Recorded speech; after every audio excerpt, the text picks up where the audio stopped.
ሰላም ጤና ይስጥልኝ የኢትዮ አምባ ቤተሰቦች እንደተለመደው ሰብስክራይብ በማድረግ ላይክ እና ሼር እያደረጋችሁ አብራችሁን ስላላችሁ እናመሰግናለን። የዛሬው የዓለም አቀፍ ትኩረታችን ይዟችሁ ወደ መካከለኛው ምስራቅ ይገሰግሳል።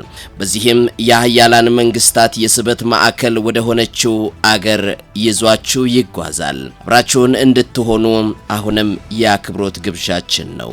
መስፍን ማቴዎስ ነኝ። በዓለማችን ላይ ቀደምት ከሚባሉ የስልጣኔ መገኛ ስፍራዎች አንዷ እንደሆነች ይነገርላታል። ቀደምት ታሪኳ እንደሚያሳየው ስልጣኔዋም በኤፍራጤስና በጤግሮስ ወንዞች መካከል እንደጀመረም ይነገርላታል። ኢራን በኢራን ውስጥ የሆርሙዝ መገኘት ከ800 ሺህ ዓመታት በፊት በመካከለኛው ፓሊዮሊቲክ ዘመን ውስጥ ነው። ብዙ የመካከለኛው ፓሊዮሊቲክ ቦታዎች በዋነኛነት በምዕራብ ኢራን በሚገኘው ዛግሮስ ተራሮች ውስጥ ተገኝቷል። አንዳንድ ቦታዎች ከኒያንደርታሎች ጋር የተገናኙ ናቸው ሲሉም ተመራማሪዎች ያስረዳሉ። የዛርዚያል ባህል በኢራን ውስጥ በኤፒፖሊዮሊቲክ ዘመን ከ25000 እስከ 11500 ዓመታት በፊት ተመዝግቧል ይላሉ። ግብርና ለመጀመሪያ ጊዜ በኢራን የታየው ከ12000 ዓመታት በፊት ሲሆን በዓለም በደንብ ከተመዘገቡ ሰፈሮች ጎን ለጎን የቾጋ ጎላን ቦታ የኢመር ስንዴ ቀደምት የቤት ውስጥ ምርት መሆኑንም አሳይቷል። የዘመኑ የጋንጂ ዳሬ ቦታ ከ10000 ዓመታት በፊት ፍየሎችን ለዓለም በማስተዋወቅ በመጀመሪያ ደረጃ ላይ የምትገኝ አገር ናት ኢራን። ከጊዜ በኋላ የኤላም ዋና ከተማ እና በመቀጠልም የአካሜኔድ ኢምፓየር የሆነችው ጥንታዊቷ የሱሳ ከተማ ለመጀመሪያ ጊዜ የሰፈረችው ከክርስቶስ ልደት በፊት ከ4400 እስከ 4200 ባለው ጊዜ ውስጥ በዘመናዊው ሹሽ ኢራን አካባቢ ነው።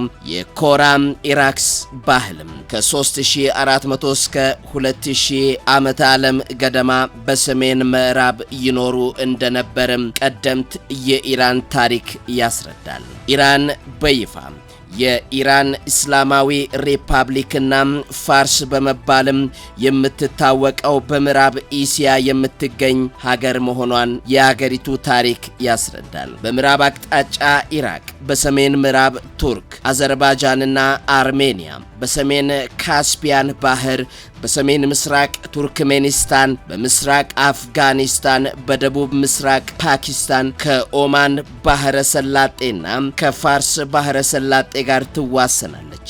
ኢራን ከ92 ሚሊዮን በላይ ህዝብ ያላት ኢራን በጂኦግራፊያዊ መጠን እና በህዝብ ብዛት በዓለም አቀፍ ደረጃ 17ኛ ደረጃ ላይ ትገኛለች። 31 አውራጃዎች ያሉት በአምስት ክልሎች የተከፈለ ነው። ቴሄራን የሀገሪቱ ዋና ከተማ፣ ትልቁ ከተማና የፋይናንስ ማዕከልም እንደሆነ ይነገራል።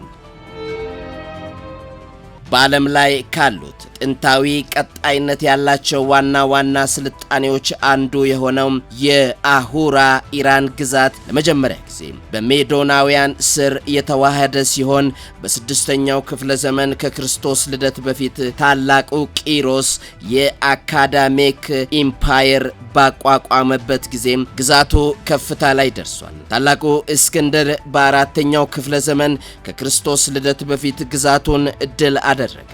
ከክርስቶስ ልደት በፊት በ3ኛው ክፍለ ዘመንም የኢራን አመጽ የፓርቲያን ኢምፓየር አቋቋመ። በኋላም አገሪቱን ነፃ አውጥቷል። በ3ኛው ክፍለ ዘመን ዓመተ ምህረት ፓርቲያን በኢራን ስልጣኔ ታሪክ ውስጥ ወርቃማ ዘመን በበላይነትም በተቆጣጠረችው የሳሳኒያ ኢምፓየር ተተካ። የጥንቷ ኢራን አንዳንድ ቀደምት የአጻጻፍ፣ የግብርና፣ የከተሞች መስፋፋት፣ የሃይማኖትና የአስተዳደር እድገቶችን አይታለች። በአንድ ወቅትም የዞራስትራኒዝም ማዕከል የነበረችው ኢራን የ7ኛው ክፍለ ዘመን የሙስሊሞችን ወረራ ተከትሎም እምነቷን እስልምና አድርጋለች። በስነ ጽሑፍ፣ በፍልስፍና፣ በሂሳብ፣ በሕክምና፣ በስነ ፈለግ ጥናትና በስነ ጥበብ ፈጠራዎችም የታደሱት በእስልምና ወርቃማ ዘመንና በዚህ ወቅትም የኢራን ሙስሊም ስርወ መንግስት የአረብ አገዛዝ አቁመው የፋርስ ቋንቋ ያነቃቁበት ወቅትም ነው። ይህ ዘመን የሴልጁክና የኪዋራዝሚያን አገዛዝ የሞንጎላውያን ወረራዎችና የቲምሪድ ህዳሴ ከ11ኛው እስከ 14ኛው ክፍለ ዘመን ተከትሎ እንደነበርም የታሪክ መዛግብት ያስረዳሉ። በ16ኛው ክፍለ ዘመን የአገሬው ተወላጅ የሳፋዲ ስርወ መንግስት የ12ኛው ሺአ እስልምና እንደ ኦፊሴላዊ ሃይማኖት የተዋሃደ የኢራን መንግስት እንደገና አቋቋመ። ይህም ለዘመናዊው የኢራን መንግስት ማዕቀፍ አስቀምጧል። በ18ኛው ክፍለ ዘመን በአፍሻሪድ ኢምፓየር ወቅትም ቀደምት ሀያል አገር ሆነች። ይሁን እንጂ በ1790ዎቹ ውስጥም ቃጃሮች ስልጣን ከያዙ በኋላ ይህንን ደረጃ አታለች። በ20ኛው ክፍለ ዘመን መጀመሪያ ላይ የፋርስ ህገ መንግስታዊ አብዮትና የፓህላሺ ስርወ መንግስት በሬዛ ሻህ የተቋቋመ ሲሆን በ1925 የመጨረሻውን ቃጃር ሻሂን አባረረ። እንደ አውሮፓውያን አቆጣጠር በ1941 አንግሎ ሶቪየት ኢራንን መውረሩን ተከትሎ ልጁ መሐመድ ሬዛ ፓህላሺ ወደ ስልጣን መጣ። መሐመድ ሞሳዴግ የነዳጅ ኢንዱስትሪውን ብሔራዊ ለማድረግ ያደረጉት ሙከራ በ1953 የአንግሎ አሜሪካዊ መፈንቅለ መንግስት አስከትሏል። እንደ አውሮፓውያን አቆጣጠር በ1979 የኢራን አብዮት ንጉሳዊ አገዛዝ ገለበጠ እና የኢራን እስላማዊ ሪፐብሊክ የተቋቋመው በአገሪቱ የመጀመሪያው ከፍተኛ መሪ ሩሆላ ኮሜኒ ነበሩ። እንደ አውሮፓውያን አቆጣጠር በ1980 ኢራንን በመውረር ለ8 ዓመታት የዘለቀውን የኢራቅ ጦርነት ቀስቅሷል። ይህም በውዝግብ ተጠናቀቀ። ኢራን ከዚያ ጊዜ ጀምሮ ከእስራኤልና ከሳውዲ አረቢያ ጋር በውክልና ጦርነቶች ውስጥ ገብታለች። እንደ አውሮፓውያን አቆጣጠር በሰኔ 2025 እስራኤል በኢራን ላይ ያደረሰችው ጥቃት ውጥረት ወደ 12 ቀን ጦርነት አሳድጎታል። ጦርነቱን ተከትሎና ከጊዜ ወደ ጊዜ እየጨመረ በመጣው የኢኮኖሚ ቀውስ ውስጥ ከ1979 ወዲህ ትልቁ ተቃውሞ በታህሳስ 2025 መጨረሻ ላይ ነው የተቀሰቀሰው። ዩናይትድ ስቴትስ እና እስራኤል በየካቲት 2026 መገባደጃ ላይ በኢራን ላይ ትልቁን ጥቃት የፈጸሙ ሲሆን ከላይ ከተጠቀሱት ጥቃቶች በኋላ በመላው ምዕራብ እስያ ክልላዊ ጥቃቶች ተቀስቅሰዋል። ሞጂታባ ካሚኒ በመጋቢት 2026 አባታቸው አሊ ኻሜኒ በእነዚህ ጥቃቶች መገደላቸውን ተከትሎ የአገሪቱ አዲሱ ከፍተኛ መሪ ሆነው መሰየማቸው ይታወሳል። የኢራን መንግስት በተመረጡትም ሆነ ባልተመረጡ ተቋማት የሚተዳደር ቲዮክራሲያዊ እስላማዊ ሪፐብሊክ ሲሆን የመጨረሻው ስልጣን ለጠቅላይ መሪው የተሰጠ ነው። ምርጫ በሚያካሂድበት ጊዜም የአገሪቱ መሪና ወታደራዊውን ጨምሮ ቁልፍ መስሪያ ቤቶች ለህዝብ ድምጽ አይገዙም። የኢራን መንግስት ሐሳብን በነጻነት የመግለጽና የፕሬስ ነጻነት ላይ የሚደረጉ ገደቦች እንዲሁም በሴቶች አናሳ ብሔረሰቦችና የፖለቲካ ተቃዋሚዎች ላይ በሚደረገው አያያዝ በዓለም አቀፍ ደረጃ ሰፊ ትችት የደረሰበት አምባገነናዊ አገዛዝ እንደሆነ ይታወቃል። ዓለም አቀፍ ታዛቢዎች የምርጫ ሂደቱ ፍትሃዊ፣ በተለይም እንደ ጠባቂ ካውንስል ባሉ ያልተመረጡ አካላት እጩዎችን ማጣራት የመሳሰሉት ላይ ስጋታቸውን አንስተዋል።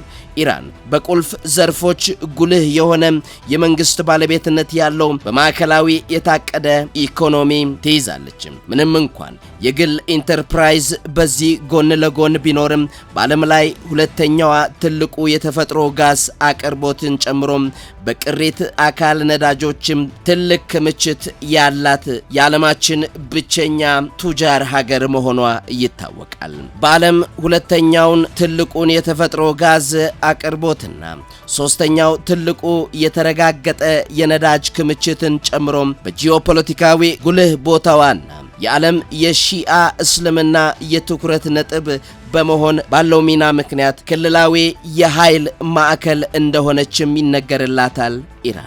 ኢራን ለሲቪል ዓላማ ብቻ ነው የምትለው በጣም ከተመረጡ የኒውክሌር መርሃ ግብሮች ያላት የመነሻ ሀገር ነች።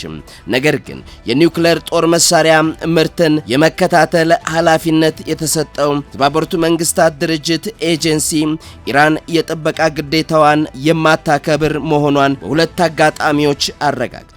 የተባበሩት መንግስታት መስራች አባልና የበርካታ ዓለም አቀፍ ድርጅቶች አባል እንደሆነችም ነው የሚታወቀው። ኢራን 29 የዩኔስኮ የዓለም ቅርስ ቦታዎች በዓለም ላይ 10ኛ ደረጃ ላይ የምትገኝ ሀገር እንደሆነችም ይነገርላታል። ይሁን እንጂ በቅርቡ ዶናልድ ትራምፕና በእስራኤሉ ቤንጃሚን ኔታንያሁ የሚመራው ጥምር ጦር ኢራን ላይ ከጀመረው ይፋዊ ጦርነት በኋላ አያቶላ አሊ ኻሜኒን ጨምሮ ታላላቅ የሀገሪቱ መሪዎች መገደላቸው ይታወሳል። ሆኖም ግን ባጋር ጋሊባፍና ፔዜሽኪያን ጨምሮ በጋራ የሚመሩት የኢራን እስላሚክ ሪፐብሊካን ጋርድ መሪነት እየገሰገሰች የምትገኘው ኢራን አሁንም ለአሜሪካ ዛቻና ለእስራኤልም ትንኮሳ ፍንክች ያላለች ሀገር እንደሆነች ሰሞንኛ መረጃዎች ያስረዳሉ። ሆኖም ግን ወዳጅነታቸውን ከራሺያ፣ ቻይናና ሰሜን ኮሪያ ጋር ማድረግን የመረጡ ኢራናውያን አሁን የአሜሪካንን ዛቻና የእስራኤልን ትንኮሳ ለመመከት ዝግጁ እንደሆኑ የሚያሳብቁ መረጃዎችም እየወጡ ይገኛሉ። እነዚህን የታሪክ ውጣ ወረዶችን አልፋ የመጣች ኢራን ከአሜሪካና ከእስራኤል አልፎም ከሌሎች ሀያላን መንግስታት ከፍተኛ ጫና እየደረሰባት እንደሆነ ይነገራል።